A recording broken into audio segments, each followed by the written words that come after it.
తత్కాల్ టికెట్ల బుకింగ్లో అక్రమాలకు చెక్ పెట్టేందుకు రైల్వే శాఖ పలు కొత్త నిబంధనలను అమల్లోకి తీసుకొస్తోంది. ఇకపై ఆధార్ లింక్ అయిన యూజర్లు మాత్రమే ఐఆర్సీటీసీ వెబ్సైట్స్, మొబైల్ యాప్లో తత్కాల్ బుకింగ్లు చేసుకోగలరు. ఇది జూలై 1వ తేదీ నుంచి అమల్లోకి రానుంది. జూలై 15 నుంచి యూజర్లు తమ మొబైల్ ఫోన్ నుంచి నంబర్కు వచ్చే ఓటీపీని సైతం ఎంటర్ చేయడానికి కూడా తప్పనిసరి చేయనున్నారు. ఈ నిబంధన కౌంటర్లో తత్కాల్ టికెట్లు కొనుగోలు చేసే ప్రయాణికులకు, ఏజెంట్లకు కూడా వర్తిస్తుందని రైల్వే శాఖ వివరించింది. బుధవారం జారీ చేసిన సర్క్యులర్లో ఈ మేరకు స్పష్టం చేసింది. తత్కాల్ టికెట్లు దుర్వినియోగాన్ని అరికట్టి వాటిని అందరికీ అందుబాటులో ఉంచే లక్ష్యంతోనే కొత్త నిబంధనలు తెస్తున్నట్లు పేర్కొంది. ఇందుకోసం అధికృత ఏజెంట్లకు తత్కాల్ టికెట్లు బుకింగ్ సదుపాయం 30 నిమిషాలు ఆలస్యంగా అందుబాటులోకి వస్తుందని తెలియజేసింది.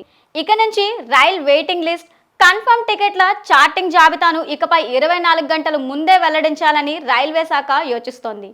పైలట్ ప్రాజెక్ట్గా బికనేర్ డివిజన్లో దీన్ని అమలు చేస్తారు. సత్ఫలితాలనిస్తే దేశవ్యాప్తంగా అమలు చేస్తారు. ప్రస్తుతం రైలు బయలుదేరే 4 గంటల ముందు మొదటి చార్ట్, 30 నిమిషాల ముందు రెండో చార్ట్ విడుదలవుతున్నాయి. కొత్త నియమాల ప్రకారం కన్ఫర్మేషన్ సీట్ల సమాచారంతో కూడిన చార్ట్ను 24 గంటల ముందే విడుదల చేస్తారు. తద్వారా దూర ప్రయాణాలు చేసేవారు చివర్లో హడావుడి పడకుండా ప్రయాణాన్ని పక్కాగా షెడ్యూల్ చేసుకోవడంలో వీలవుతుందని భావిస్తున్నారు.